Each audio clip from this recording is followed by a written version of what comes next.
Hello and welcome to England Cricket on 99.94 Cricket every day. I am Daniel Norcross of BBC's Test Match Special, occasionally SEN, Wisdom Cricket Monthly. Zero ducks given if you're minded to listen to three men ranting drunkenly at 9 o'clock in the evening on a Monday night. Never heard of it. And I am, as I always am, joined by the puff pastry hangman himself with his head excluders, ear excluders, noise excluders.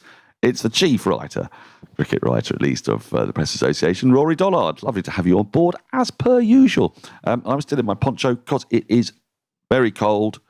Yeehaw, yeehaw. How are you? Yes, I'm all right. They're not head excluders. My head is very much still included as part of the package. And I still remain very happy with my new cushions. They're lovely.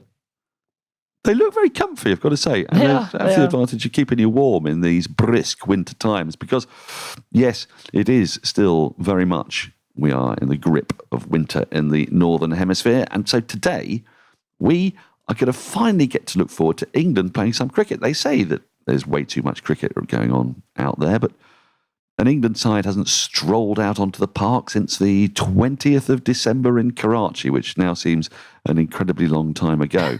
They're going to play a three-match one-day international series against South Africa, which, astoundingly, has brought the T20 to a grinding halt. They have to take 9 days off now and watch while two international sides play against each other. England Cricket on 99.94 is your new home for English cricket content, and we'll be dropping into your podcast feed and on YouTube or the 99.94 app several times every day. So please do rate, review, and subscribe. Thank you for joining Cricket's Conversations.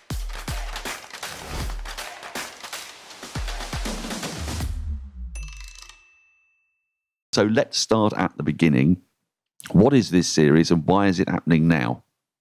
Well, it's a 3-match ODI series. They've crunched it into the smallest amount of space possible for that very reason that you said. The T20 is up and running and they really tried to minimise the disruption to that. But this was a COVID hangover. I was out in South Africa for the series that was postponed. There was a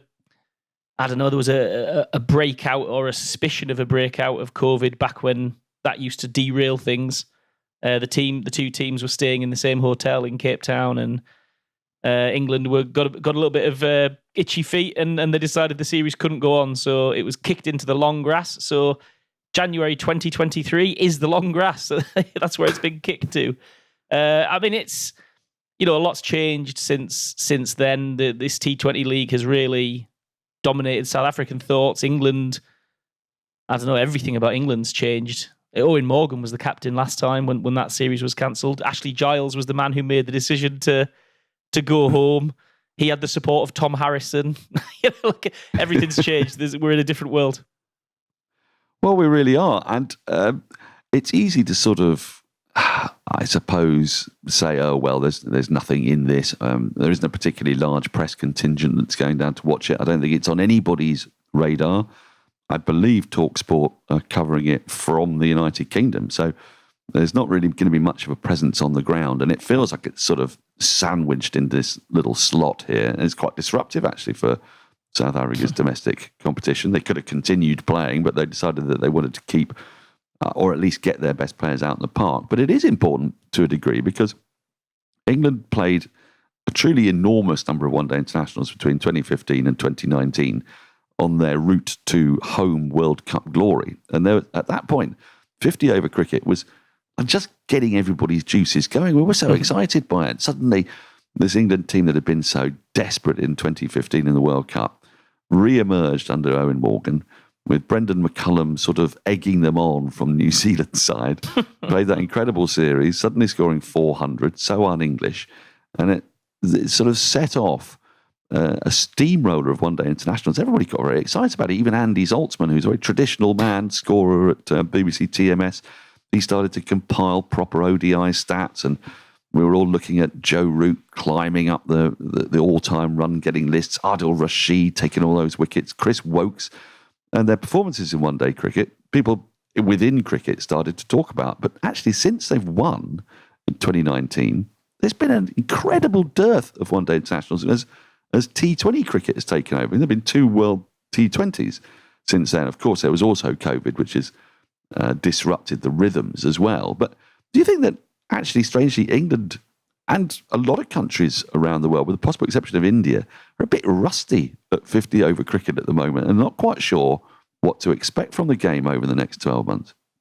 Yeah, I do. Absolutely right. And I think it's no surprise that India seem to be the team who are really gelled and look like they're a pretty well-oiled machine. And that's because they're the hosts of the next 50-over World Cup. When did England really get their act together? When they were hosting the 50-over World Cup. Australia haven't had, there is a little bit of the fact that when it's on your doorstep, you seem to see it as a bit more of an opportunity and focus a little bit harder. I was looking, since England won the 2019 World Cup at Lords in that famous, unforgettable match, they've played 30 ODIs. Doesn't seem that many. And they've won 15 of them, which compared to the record, they were probably hitting at about, I think they were hitting at about 2/3. They were winning in the cycle up to the 19 World Cup, and now they're down to 50%. They haven't always had their best teams, but that is a function of the same stuff you're saying. They are, when there are rests to be had, sometimes it's the 50-over team that's copping for that. We see that a little bit now with Joe Root not being in South Africa. Ben Stokes has taken a good long rest from 50-over cricket in that he's retired from it. That appears to be one of those flexi retirements that we're going to be spending much of the next 6 months probing at and pushing at and seeing just how firm that retirement is, because the head coach, Matthew Mott, has already spoken about it on day one in South Africa, or been asked about it. And he certainly didn't seem to give the impression that no was the final answer. It's a little bit Who Wants to Be a Millionaire, isn't it? Is that your final answer, Ben? Is that your final answer? And if they asked the audience in English cricket, the audience would vote for Ben Stokes to be there at the World Cup. So yeah, it is a bit down the pecking order, but I think we should see that ramp up a bit. England have, I think we worked out, they have 12 ODIs, don't they? Between now and 12 World between Cup time. now and the World Cup. Three of those are against Ireland. 3 of them are against Bangladesh. Yeah. In Bangladesh conditions, in fairness, so that which will is be quite a handy preparation. More useful for India. Bangladesh are a tricky prospect on their own turf, and of course, the pitches might be a bit more similar to the Indian pitches, but that's a massive speculation. India is a huge country, and we've seen that the pitches they've been preparing and playing on have been very varied. They've been absolute run fests. We've seen double hundreds from Shubman Gill. I mean, India now have a top 4 that have all got double hundred, I think. Maybe not Kohli, actually, but which Rohit's is utterly preposterous. Rohit's got most of the double hundreds that have ever been scored, hasn't he? He's got 3 of them. Yes, absolutely. But really excited by the prospect of India's batting, but they're now playing on some real roads, and some massive scores are being made. But also, it's kind of binary system really in India. If you're not playing on the road, you're playing on a really tricky surface. So what England may get in Bangladesh is some experience of the tricky surfaces. But then when they play in England's summer, 3 games against Ireland, 3 against New Zealand, and then that's it. Off they go to India. Now, this is a concern for all teams, I think, but their players play so much T20 now with the rise of the leagues that are proliferating across the world, that players themselves hardly play 50-over cricket except when they're playing for their country. And where you kind of saw in England's 2019 World Cup winning side a genuine sort of like a plan, like bowling plans especially, Chris Woakes bowling at least 4, sometimes 5 in the power play, being the most successful power play bowler in the world around that time. Jofra Archer obviously in that side as well during the World Cup, but not before. But seeing how patterns of play emerged, they're so rusty and so out of those patterns of play, and all the players completely inculcated in T20. It's sort of a lottery, isn't it? I mean, what are we hoping to see? I mean, really, just people like getting out of bed in the morning, going, "Oh, what am I playing? Say 50-over cricket? How does that work again?" That's kind of what I'm expected to see. So it's a really rusty plans and play and just general tactics. It wouldn't be, given that a lot of these players, certainly the South Africans and quite a few of the English players, Archer first among them, have been playing T20s in South Africa up to a few days before this series kicks off. It wouldn't be a surprise to see both teams come out and play T20 cricket in a 50-over format. So, I wouldn't rule out 320 all out in 40 overs. I think we're gonna. The trajectory has been for quite a while that 50 over cricket has looked like long form T20, but I wouldn't be surprised if that was exaggerated now, given just how much T20 cricket these two teams have been playing. But England, I think, primarily. Now, the one thing to note is that England have qualified for the World Cup. South Africa haven't, and South Africa kind of have a bit to do. And it, although their attention might be elsewhere, that would be a pretty big blow to their self-esteem to be kicked out of the top club for a 50-over World Cup and have to go about it other ways. So I don't know. There's plenty to play for, and actually, if you look on both teams, there are match winners. So although the format might have been unloved and neglected, Nortje, Rabada, people like that, there's plenty of people knocking around to give England a bloody nose if they think that it's going to be an easier series than it actually is. Well, we're going to take our first short break. After that, we're going to dig a little bit deeper into who those players might be, certainly for England and for South Africa, that are going to star in this upcoming 3-match series. You're listening to Cricket's Conversation on 99.94. Whatever your team, we have the show for you on podcast, YouTube, or on the 99.94 app. We have India, England, South Africa, West Indies, and now Sri Lanka covered. If you want to find us, the best way is to follow us on social media at 9994DM by downloading the 9994 app or Google 99.94 on podcast. We speak cricket. Welcome back. So, England's one-day team. What does it look like? Remind me, is it Adil Rashid and Moeen Ali with Jofra Archer, Chris Wokes, Liam Plunkett? Oh no, he's gone. More's the P. Is it Mark Wood? Oh, I don't know if they'll risk him 50 over cricket for too many games. Who opens the batting again? I've completely forgotten. Is it Roy? Is he really... Well, I mean, looking at Roy's form, let's begin with Jason Roy, because Jason Roy, we've mentioned it before, has got a lot in the bank, played some fantastic knocks for England, but I have watched him since, June, July of 2022, and he's a completely different player. He's just scratching around for form constantly. I watched him in the SAT20 game the other day. He was opening with Butler on an albeit difficult grabby pitch. I think he made something like 8 from 17 balls, while Butler made 45 off 30 as per usual, or even more. He might have got his half century. Butler's in excellent, fine working order, but he didn't open the batting in one-day internationals. Is he going to have to? Because from that sort of Roy Bairstow, where they used to, it was like a sort of nuclear arms race between the two, wasn't it? Whatever Roy would do, Bairstow would get infuriated and he'd have to score hundreds. Then it was a really virtuous competition at the top of the order. Can't see Roy and Bairstow at the moment. Bairstow because of injury, and Roy because his form is, calamitous. It does. I mean, we've touched on it before, but it does feel like Roy needs a statement, and a pretty big statement, pretty soon.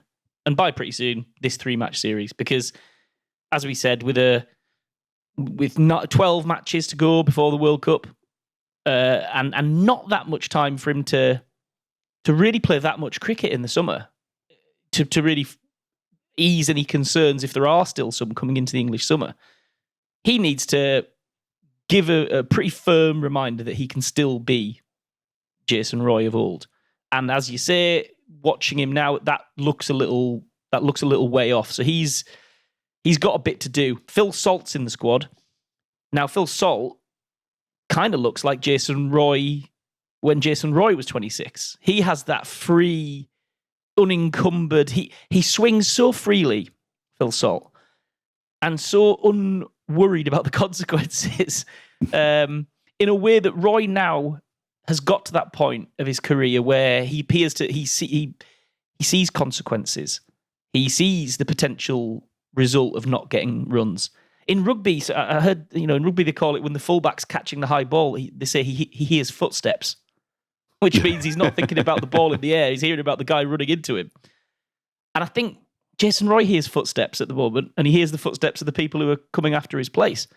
So someone like Phil Salt feels carrying a little less baggage, I think. Who are those people up at the top? I mean, not just Phil Salt, because it's a very different kind of skill, opening the batting in one-day cricket from T20 cricket. It's so important in T20 cricket, as we know, with a 6-over power play, shorter game, explosive starts. Now, England had very good power play starts in the lead up to the World Cup, but a very good power play start is if you get 70 in the first 10 overs, you're going very well. That's 7 and over. That's a very different going hard than a really good power play in T20, which is 60, 55, 60, which is 9, 10 and over. So there is a kind of need for anchors, and you look at the very best one-day sides in the world, they don't just power hit all the way through, which is what England's T20 side is increasingly becoming. So there is a place for someone like Dawid Malan. There's a place for someone like Joe Root.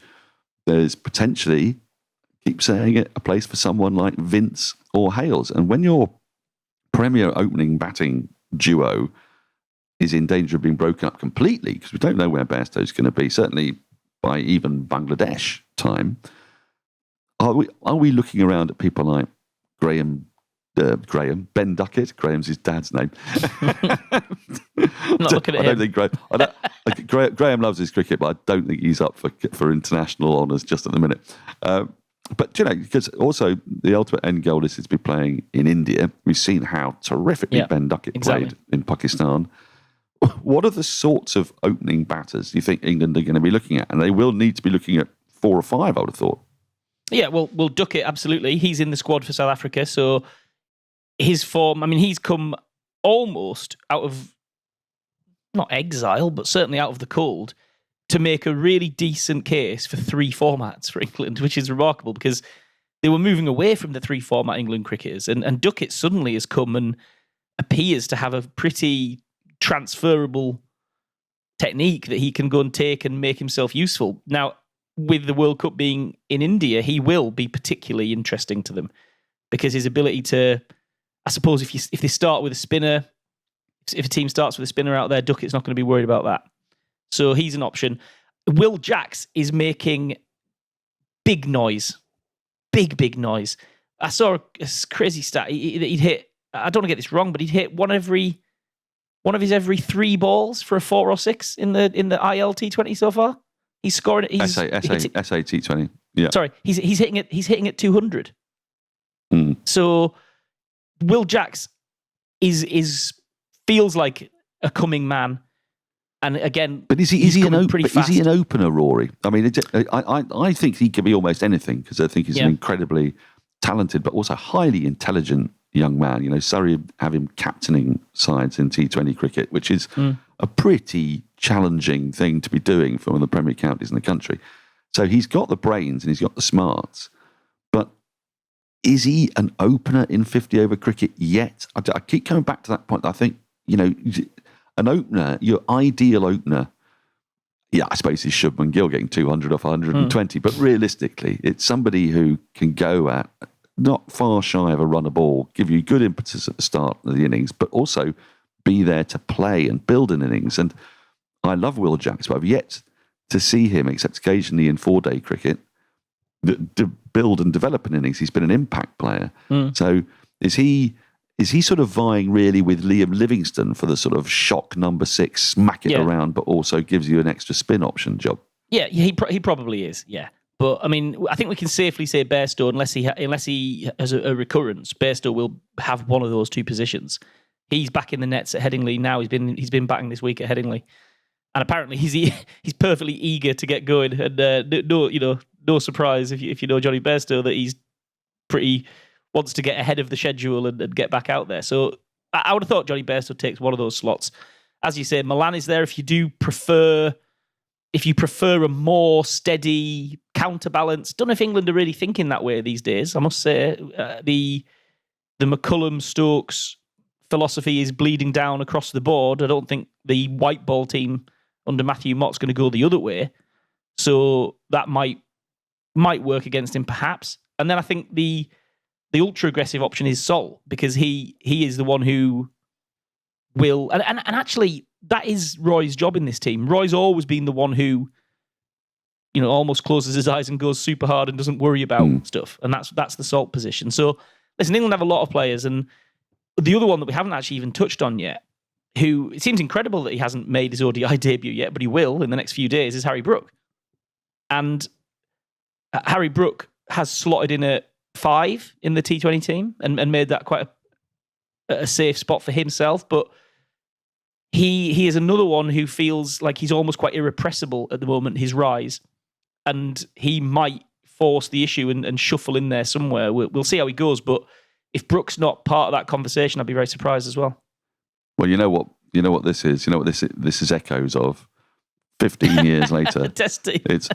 It's Kevin Peterson turning up in one-day cricket against South Africa, and that's really what propelled him into the Ashes in 2009. Of course, there's an Ashes coming up, and I know Harry Brook's already in the side, but the timing and the omens, Rory, they feel like a bit of a woo-woo, take us back in time. Similar players, really, with potential for similar impacts. It's time for our final break.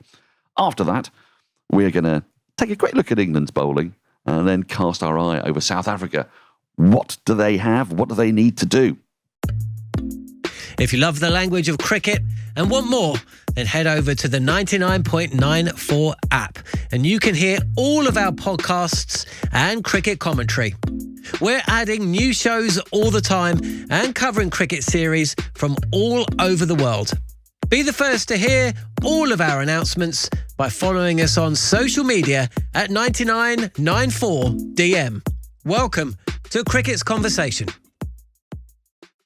Welcome back. We focused a lot on England's batting, especially the top of the order. Just quickly, let's remind ourselves of what an England ODI bowling attack will look like. In South Africa, they're still going to want, aren't they, a couple of spinners? I mean, with Moeen Ali balances the side so well, and you can see him playing such an important role in the 50-over World Cup in India as a second spinner. Adil Rashid, of course. Pace bowling. Chris Wokes just, he's actually come back pretty well in the ILT20. He's had some very good returns bowling in the power play. 10 overs is a very different thing with fitness an issue. And same is absolutely true, Jofra Archer, with fitness an issue. How do you think England without Ben Stokes, because he will, whether he comes into the World Cup team or not, he's not going to be playing at least in these next 6 ODIs, probably the next 9, you'd think, minimum. And he balanced England's side as a 6th bowler and a fourth seamer. What are they doing in regard to that? Is this Sam Curran? Is this Sam Curran, Reece Topley? What's going on with the balance of the bowling attack? Yeah, well, Curran has a chance, doesn't he, to be the guy who performs various jobs, balances the team up, offers boundary options as a batter down the order, and gets into the game as a bowler. Quite how he goes in terms of World Cup selection, I think I can't help but wonder if the IPL will be England's big read on that. How Sam Curran finds his big IPL opportunity, carrying the weight of the record auction fee on his back. I say carrying it's quite a nice weight to carry, isn't it? A couple of million quid, but it's a burden I would happily try and bear. But I think more so than this next couple of weeks, I think England look at the IPL and see how Sam Curran stacks up in India over an extended period of time, and that might be the reading there. Reece Topley has done everything in his last appearances for England over the last year, 18 months, to suggest that he is a real live option to carry some of that bowling weight. Archer is the big one. I mean, Archer's the headline actor this entire series. And I don't suppose he'll play all 3 matches. I don't know if that's been communicated. First and third, do you think? First and third would seem sensible. I don't think they would want to put 30 overs into him in a week. That would seem that would seem like England would be breaking Jofra Archer, and they've played that game before and lost, haven't they? Yeah. So there will be chances. Mark Wood obviously will come into the conversation again. And actually, Ollie Stone's in this squad, and he has come back to fitness from a stress fracture. He's come back really well, and he's actually bowled very nicely for MI Cape Town. He's been bowling quick, not crazy quick, but quick, like attacking the stumps, really attacking at the moment, Stone, from what I've noticed. And he's a player who's still, I think, looking for the England team that wants him the most. He's not ruled out Test cricket. He's still putting his hand up. T20s he plays.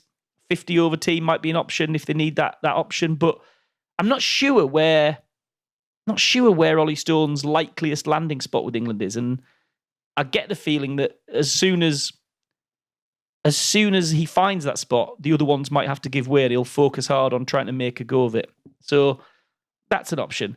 And also, I just would like here to tell you about the debutants that England have given since they won the 19 World Cup. And they've given 12 debuts. And here they are.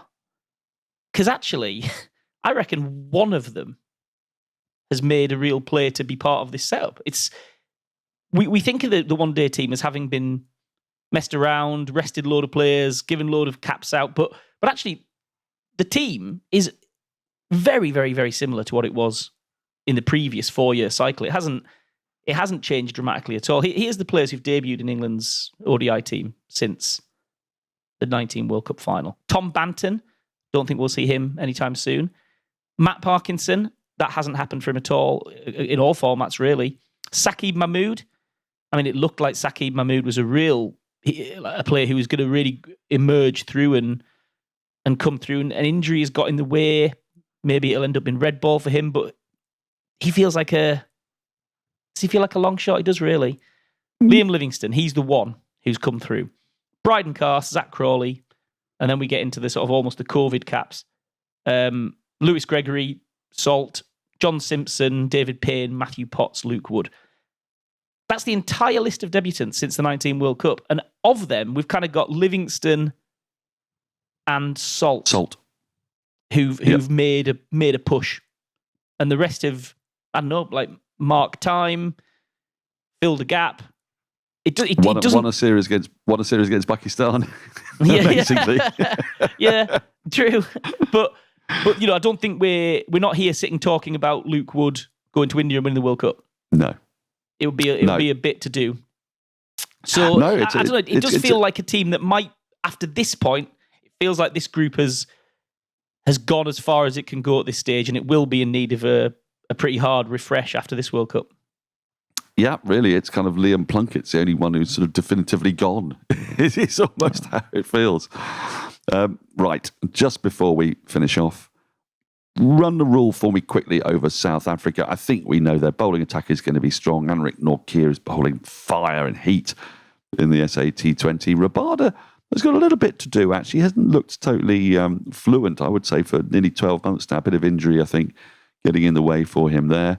But they've got a very, very serviceable bowling lineup. The issue that bedevils South African cricket, and you see it in their own commentators and podcasters, is do they have the ambition with the bat? Do they have the depth and the ambition? They got some big hitters like David Miller, for example, but they just in a shootout, it doesn't look like they've got that. Anybody sort of tickling your fancy? Anybody coming through the SA-T20? Double Brevis, for example, something like that. Well, yeah, absolutely Brevis, except they haven't picked him.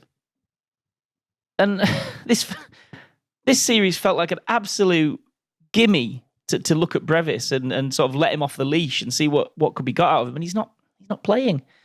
So I don't know about that. I mean, what they do have in this team is lots of really, really good players. What they're lacking is belief. South African cricket feels like the national team, at the very least, feels like it's in a pretty bad way right now. They've had some pretty disappointing performances across formats. I don't know if there's an identity crisis given out this T20 league and the leeching of talent like Stubbs and Brevis to T20s as primary. Graham Smith disappears from the top of the table and appears running this new tournament. I don't know. It feels like there's a few more fault lines just other than what's in the 11. But I mean, I think if you can put a bowling attack out that is Rabada, Nokia, and Gidi, you got Maharaj and Shamsi, Marco Janssen, really, really exciting player, Marco Janssen. We know Quinton de Kock can win matches. We know it. Aidan Markram feels like, I mean, if he's ever due against England, time is coming, because he seems to flatter to deceive a little bit too much. Wayne Parnell's back. They have good players. They have a captain in Temba Bavuma, who I just don't know. He doesn't seem to be full of the joys of spring, does he? He was a bit miffed about his own treatment in this T20 league setup, and now he's dropping back in what is seen as sort of a secondary competition in the moment to captain the team, and how he slots back in. And I don't know, he's really got to earn his crust, Temba Bavuma, amongst these guys to justify it and to make his grievances, whatever grievances that he has, all the better. So I don't know. They have a good 11. They always will have a strong 11, South Africa, but it seems like there's not a lot of belief at the moment. Well, for my money, it's the most intriguing, meaningless 3-match one-day international series I can think of in quite a long time, apart from anything else, just to dust off the cobwebs and remember what 50-over cricket looks like, how England are going to play it, how South Africa are going to play it. Two sides that I think will be well matched because they're rusty. We're going to get the excitement of Archer and Wood and how England are going to rotate their bowlers and indeed their batters. And yeah, I mean, it's a stunning innings from Quinton de Kock and David Miller, someone like that could just light up the entire scene. But it's time for us to take a break and head off into the sunset. We'll be back before too long, no doubt. Thank you for listening to England Cricket on 99.94, where we speak cricket every day. Please rate, review, subscribe wherever you enjoy your podcasts. You can download the 99.94 app and follow us on Twitter at, in my case, Norcross Cricket, and in your case, Rory, at the RVD. At the RVD. Always and forever. Never miss out. Join our 24/7 conversation on social media and follow us at 9994DM. Cricket every day, your way.